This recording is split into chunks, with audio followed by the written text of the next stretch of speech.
नमस्कार, स्वागत आहे तुमचं आमच्या वन इंडिया मराठी चॅनलवर। आज आपण एक महत्त्वाचा विषय चर्चेसाठी घेतलाय। हा विषय आहे महाराष्ट्रातील दूध भुकटी उद्योगावर बांगलादेशातील राजकीय अस्थिरतेचा झालेला थेट परिणाम। याचा महाराष्ट्राच्या अर्थव्यवस्थेलाही मोठा फटका बसू शकतो। चला तर मग यावर सखोल चर्चा करूया। नगर जिल्हा हा महाराष्ट्रातील दूध उत्पादनाच्या बाबतीत अग्रेसर आहे।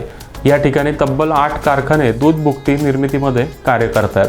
मात्र सध्या या कारखान्यांवर एक मोठं संकट ओढवलंय। 2 महिन्यांपासून तयार केलेली 9000 मेट्रिक टन दूध भुकटी निर्यात होऊ शकली नाहीये। यामध्ये 180 कोटी रुपयांची भुकटी कारखान्यातच पडून राहिली आहे। या परिस्थितीमुळे या कारखान्यांना मोठ्या प्रमाणावर आर्थिक अडचणींचा सामना करावा लागतोय। 1 किलो दूध भुकटी तयार करण्यासाठी सुमारे 240 रुपये खर्च येतो।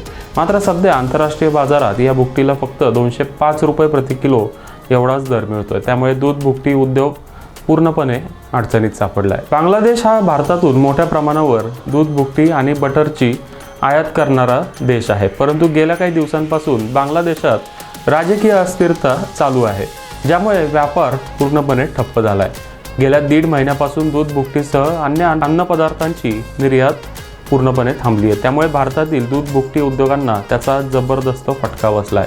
नगर जिल्ह्यातील 9000 टन दूध भुकटी निर्यात होण्याऐवजी ती कारखान्यांमध्ये तशीच पडून आहे। दूध भुकटी उद्योगाला आणखी एक मोठं आव्हान आहे, ते म्हणजे आंतरराष्ट्रीय बाजारातील स्पर्धा। न्यूझीलंड सारख्या देशामधील दूध भुकटी उच्च दर्जाची आणि कमी दराने उपलब्ध असल्यामुळे आंतरराष्ट्रीय बाजारात तिची मागणी जास्त आहे। भारतातील दूध भुकटीला मिळणाऱ्या कमी दरामुळे नगरचे उद्योग स्पर्धेत टिकण्यासाठी संघर्ष करतात। याशिवाय सध्या आंतरराष्ट्रीय बाजारात दूध भुकटीपेक्षा बटरला अधिक मागणी आहे। त्यामुळे आपले उद्योग या परिस्थितीला तोंड देण्यासाठी त्यांच्या उत्पादन पद्धतीत बदल करण्याचा विचार करू शकतात। भारत हा Bangladesh, Dubai, Kuwait, Saudi Arabia यासारख्या आखाती देशांना मोठ्या प्रमाणावर दूध भुकटी निर्यात करणारा देश आहे। या देशांमध्ये गाई आणि म्हशींचं प्रमाण कमी असल्यामुळे ते भारतावर अवलंबून असतात। तथापि बांगलादेशातील राजकीय अस्थिरतेचा परिणाम या निर्यातीवरही होऊ शकतो।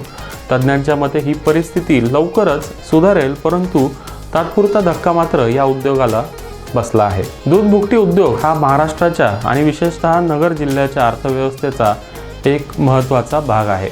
परंतु सध्या आंतरराष्ट्रीय बाजारातील बदलत्या परिस्थितीमुळे आणि बांगलादेशातील अस्थिरतेमुळे या उद्योगावर मोठं संकट आलंय।